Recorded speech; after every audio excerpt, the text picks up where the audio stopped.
Hello, it's Melinda from Scrapbooking Craft. I just thought I'd come on and show you how I use my stamps sort of in a different way, but you know, how I utilize them more, if that makes sense. Yeah, it'll make sense as we go along. So I do this mainly with focal image stamps, and I've just picked up some of the Art by Marlene Back to Nature from Hillbilly Scrapping, and I picked up this one as well. So I'm going to show you what I do when I first get my stamps, and this is for sort of image stamps, or stamps that you'd ideally stamp and cut out and attach into your art journal. This one's a background stamp, so this one is all alphabets and it's one big stamp, so that one I just leave and use as a background stamp. But these particular ones, I've just got my ink pad there because I've got a big light bulb. So basically these ones are image stamps. These three little stars here and this little star here, I'm probably not going to worry about stamping out.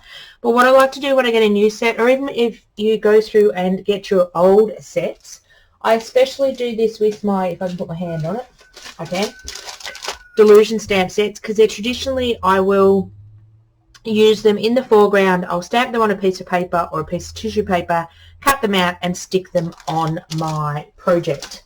So if that's how you intend to use your stamps, this is a good video to watch and see what I do, and it may be for you. Something like this is a darkroom door, again from Hillbilly Scrapping. That's where I got all my stuff from. This is again a background more stamp, so, or stamps that I wouldn't stamp on paper. I'd stamp directly on my background or in my background. So it's more like the focal image stamps, if that makes sense. Clear as mud, right? Okay. So I have got archival ink. I like to use archival ink because then I don't have to worry about what I'm putting on top of it. If I want to watercolor it, it's archival. If I want to paint on top of it, if I want to glue it down with gel medium, it's archival. So I've got a Tim Holtz stamping platform. Now, I don't believe these ones are available anymore, but there are several different brands, and Hillbilly Scrapping has one called a stamp press by a different brand, Couture Creations, and basically it is a hinge system. If you've never seen a stamping platform before, we'll introduce you to that in this video as well. I was going to stamp out these myself, and then I thought, oh, I'll make a quick video. I just taught at the Hillbilly Scrapping Retreat in September in Ishuka, Moama, and I handed out sheets of stamped images and was explaining my process of how I use them, similar to Dyan Reverly, how she uses her stamped images, or how she prepares them to use. And I bought these ones and I thought I'll come home and stamp them. I'll throw the camera on and then I'll upload this for anyone, because when I do this process I use my stamped images a lot more. Say for example I'm working on a project and I want to use a bird. I've got to go find my stamp, I've got to go find my ink, I've got to go find my stamp press, I've got to go find some paper, and I'm sort of interrupted in my process of making my background or making my project. Does that make sense? So what we're going to do is stamp some out.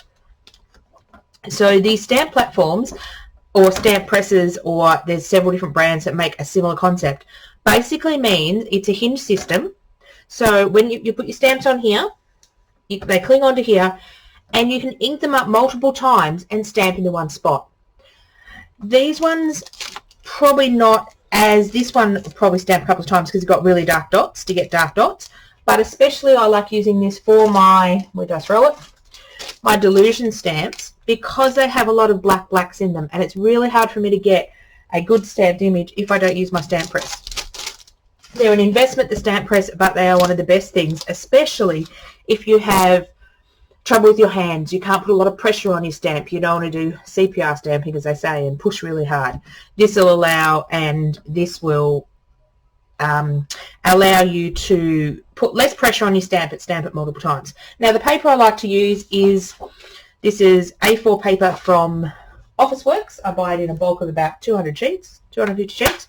It's 160 GSM, so that basically means it's double the weight of normal photocopy paper or printer paper, but it's not as thick as about 210 GSM that is cardstock. There's no reason why you can't print on cardstock. If you're doing card making, go print on cardstock. I just find this is a nice medium weight paper, so when I go and glue stuff in my, let me see if I've got one right next to me.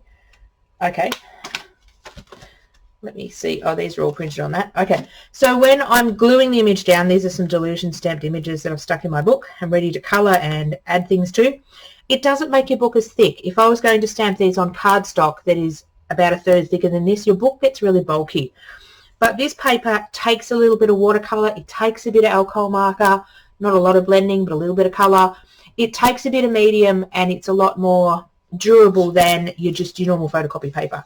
So do experiment with your paper. So as you can see, I've just stuck a whole lot of images in, and I am building up my pages. It's one of my little traveller's notebooks that I've got in. Actually, I'm going to stick my paper the other way. So usually I start sticking my paper this way. There's magnets on all of the stamping platforms. That's to hold your paper down. They're very strong magnets. I sometimes add a little bit of masking tape. I'm just going to put a bit on my shirt to make it not so sticky, because I find with new stamps, sometimes it goes to lift up the magnets. They're supposed to be really, really strong, but a little bit of masking tape doesn't hurt. I'm going to start with the crazy birds, if I can get into the package. So you can buy additional magnets, which I have, but I haven't put them with my stamping platform, so I don't know where they are. They got lost in my stash somewhere. Okay, so the first time you grab a new stamp set, one sheet of acetate comes off really quickly and easily, and the other one, the stamps are stuck to it. So I'm just going to be a bit careful. I tend to like to peel any of the skinny bits off. Art by Marlene stamps are awesome quality. And the other advantage of this stamp platform is you can position your stamps. So obviously with your stamp comes a flat side, which goes in your stamping block, and your bumpy side. So bumpy side down, I can just throw my stamps on here. That one come off. Oh, that one come off easy. That one's coming off. So I want to leave a little bit of room. I don't want to shove them right up to next to each other. I want to leave about 1/2 centimetre between them. I have invested in a Brother Scan and Cut. And it can cut these images out. You scan it into the machine, and it has a blade, and it cuts them out. So it likes a little bit of room between them, or you can just simply cut them with a pair of scissors.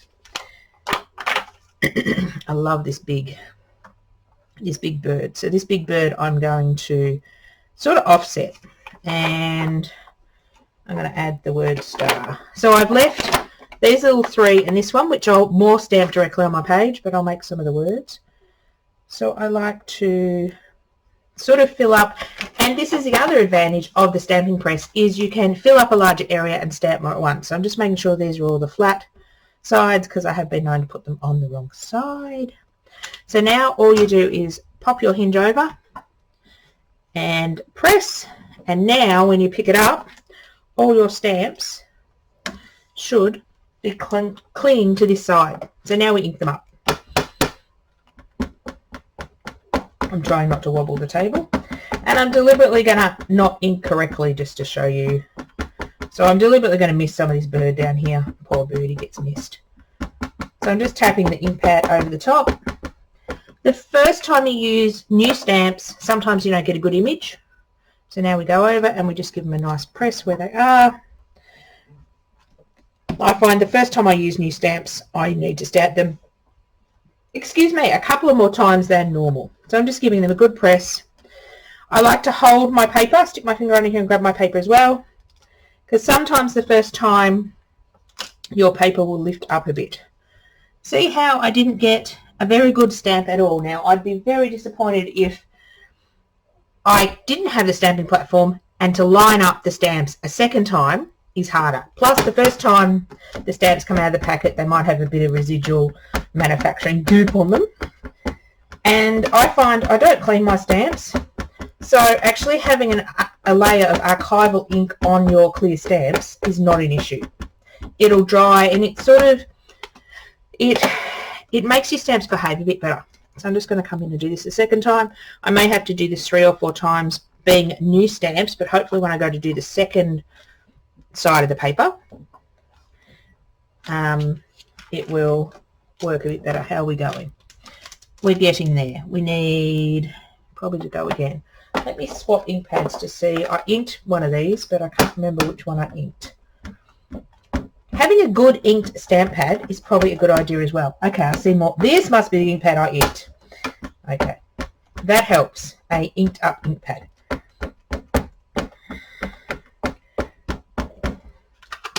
I've got several because I take them to classes and I forget which ones I've inked. That's looking a bit more black. Hopefully this is looking really cool.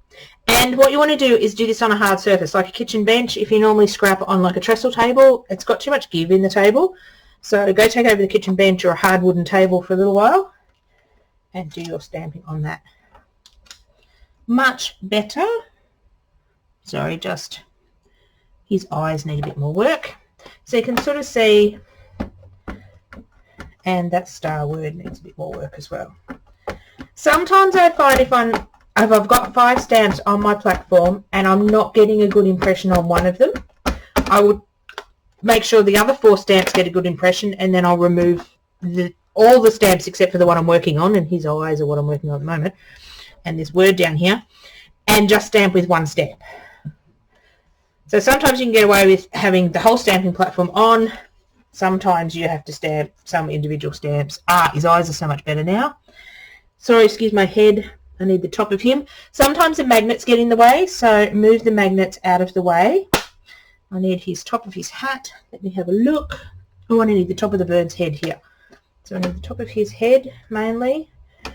So when you're going back in and doing more stamping, you can sort of target the areas you need, so I don't need to put ink everywhere.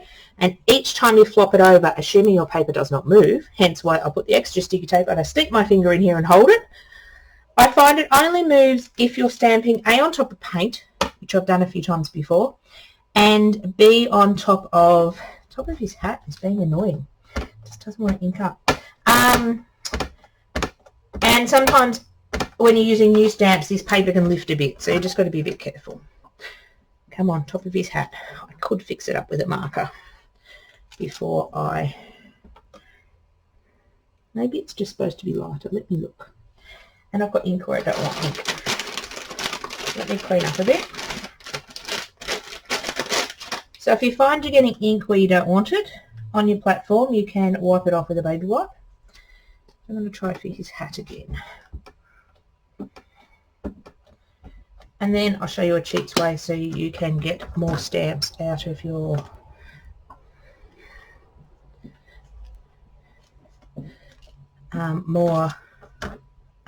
there we go. I am happy with, let me look. Oh, his eyes need a bit doing. So his eye on this side I'm not quite happy with. If I miss a tiny bit, I can always just clean it up with a black fine liner marker, black fine liner texter or pen. Okay, then what I tend to do is, see how I've used sort of half the sheet of paper? Don't take your magnets off and your tape off until you're totally happy, but I'm happy with that. I will flip my paper round, and I don't have to move my stamps, but I'm just going to check that I'm not touching it to the paper because there's still a bit of ink there. I'm just going to hold it on top. Just make sure this one's not touching and this one's not touching. Awesome. And I don't know where to put my magnet. We'll go there and hopefully, no, that's right in the middle of the bird. That was intelligent. Okay, we'll put it up here. It should be cool. Yep. So now I can stamp that. So just going to make sure when you're lining it up with my bit of tape that you don't press it down too far. So now without moving my stamps, I can get the second half of the piece of paper. So you can make multiple pieces of paper, and this stamping platform is ideal if you're making multiple cards and you want your stamped image in exactly the same spot. Do one card and then leave your stamp on your stamping platform, and every other card, that stamp will be in exactly the same spot. So a stamping platform has so many uses.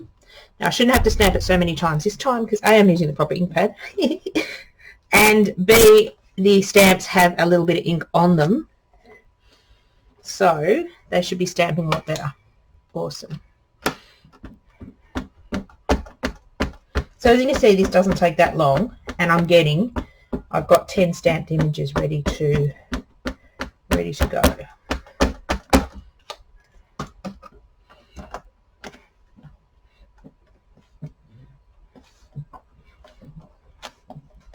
Try not to wiggle the camera a bit, which is attached to my desk. Okay, let me have a look. That hat needs a little bit more, and his eyes need a little bit more. I don't know, tricky bits. And his hat. Let's move that magnet totally out of the way. I find sometimes the magnets interfere with how much I can squish them down. Okay. Excuse me sniffling, and if you hear any noise, it is raining here today. It is miserable, and hopefully the lighting's okay because it is cold outside. Oops. I'm missing the top of this star word.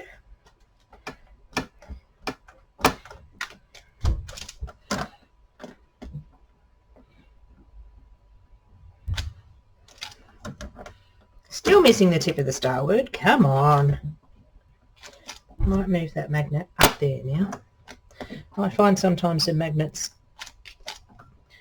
are great, except when you want to stamp near them. Just want that tip. I'm just being very particular.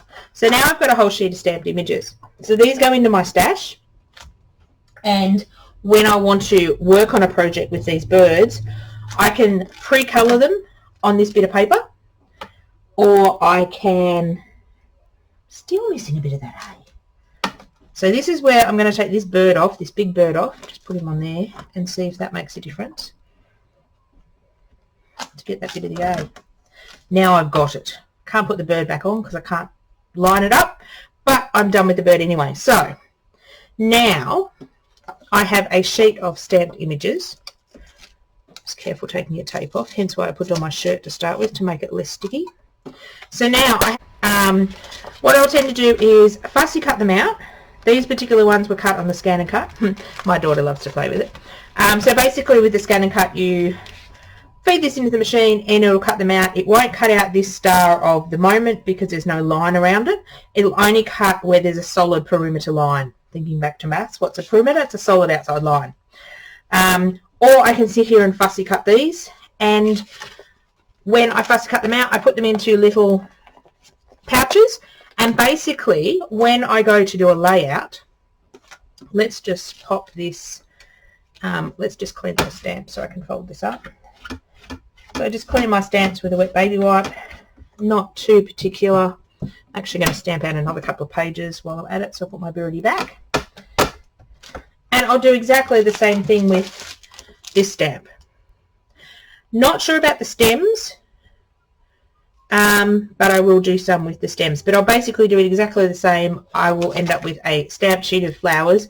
And what I do if I have big gaps in this sheet, I will then take, this is this one. This is a Delusion stamp set. So I start with the biggest images and do those, and then all these little hearts, I just stamp extras in the gaps. So obviously I will have extras of the small bits in proportion to the big bits, but they're the usually ones I use a lot more of the small bits. So that's how this sheet started. It's got cut out, and I can show you how I use it. Let's put that over there to dry. It doesn't take long to dry. You can leave your stamps in your stamp press and just close it. Just move the magnets out of the way. Magnets don't like to touch each other, so try not to let your magnets touch each other. So now when it comes to do a layout, I'll just grab this book. Have I got any pages in this book, or have I gone through and done it all? Let me see if I've got, just making sure I stay in frame, or I'll grab another book back next to me. I think I went through and stuck things on every page of this book. I did. Oh, no, here we go. Here's a page. Okay. So now, come on, book. Okay, sit there, good. So now I can come to my little pouch. It was already opened up. My little pouch of images. And I just did these up for a class, and I didn't end up finishing my... When I teach a page in person in class, I don't end up finishing it all. I demonstrate it, and then I don't get back to it. When I do a virtual class, I end up finishing it all. So I end up with a lot of half pages when I teach in person. Let's just do that with the ink. Okay, so now this is like you've bought a set of die cuts. So they could be coloured, they don't be coloured. I don't tend to colour a lot of these images. I probably will colour the birdies. I'll probably colour these a bit more. Depends what mood I'm in. The cues are clicking, my camera's going. So now I can play around and find some, we'll give her a bit of an extra dress. We can grab a stem. So instead of sitting here and going, okay, which image do I want? Will this one fit on this one? Will this one go here? having them all cut out, you will find you'll use them a lot more. And I found that as well. Having the sheets stamped out is great. Having them come to the next level, whether they're coloured or uncoloured, it's up to you, is what Dyan Reverly does. She has boxes and boxes of these ones fussy cut out. What I tend to do is I tend to do my fussy cutting at stages where I'm waiting. I'm waiting at an hour and a half for my daughter to do a robotics class, and I can't come home because we taxied out there, so I have an hour and a half to sit and do something. So I'll take some images and I'll sit there and fussy cut them. I often travel to Swan Hill to go see hillbilly scrapping, so I will sit there and fussy cut on the train. That gets a bit more interesting fussy cutting on the train, but I will sit there and do it. I get the weirdest looks from the conductors, but that's fun. Sitting and waiting at doctor's appointments, sitting and waiting for school pickup. Just keep a little bag and a little bag for rubbish and a pair of scissors handy, and it's amazing how much you will get cut. I can do this one and give her sort of more depth. I can bring in another stem. I keep all the little bits. Obviously this is half a stem that I cut down for something else, so I'll give her a bit of a stem. So I can play around with these images and work out where I want them, cut them up, and you're using them a lot more than going, oh, I want a stamped image. Where's my stamp? Where's my ink? Where's my paper? Oh, can I be bothered? And you've got all this out on your desk that you've just done your mixed media background, and grabbing a small bag of die cuts out is so much more, or a little box or whatever you want to store them in, is so much easier than going and finding your stamps, finding your things. So I just thought I would come on and share this tip with you. I shared this tip in my class at the Hillbilly Scrapping Retreat for our retreatees, and a few of them thought it was a brilliant idea, and I must admit it's not my idea. I copied it from Dyan Reverly. But having your images stamped out and then the next step cut out and coloured is going to allow you to use your stamped images more. And actually I have found, since I've got these ones stamped out more, I can just go, that's the wrong book, got them in little traveller's notebooks hanging around. I have them hanging around because when I'm stenciling or stamping in another journal, if I've got excess paint left over, I will grab a little traveller's notebook, and as you can see, just make some backgrounds. So I can take this with me to my daughter's robotics class, and I can sit there and colour these in. I can sit there and do some more doodling. It's sort of getting pages ready. I could take my little bag of die cuts and my glue stick and glue into another book with these ones or the birds. So having them pre-done, I've mixed some colour ones in here as well, some collage sheet from Dyan Reverly. So having them pre-cut out and pre-stamped out, you'll find you'll use them a lot more. So go dive into your stash, or good excuse to go buy some new stamps, and stamp them out and cut them out. And if you don't like fussy cutting, ask a friend. I don't mind it. It's a bit therapeutic. You can fussy cut in front of the TV if husband's watching the football and you want to sit and be with him, but you still want to do something to be productive. You come into the lounge room, bring your little stamped images, bring your scissors, and you can sit there and be with him, watch the footy or watch the cricket or whatever he likes, golf, and sit there and fussy cut your images and look like you're paying attention to the sport, but getting something productive done. Often I'll do that in front of a movie or something as well. I think we need a little birdie on here, don't we? I think we do. But even it's hard to imagine this, and I'm going, will a birdie fit? If he was cut out, I could plop him on there and then he would look really cool.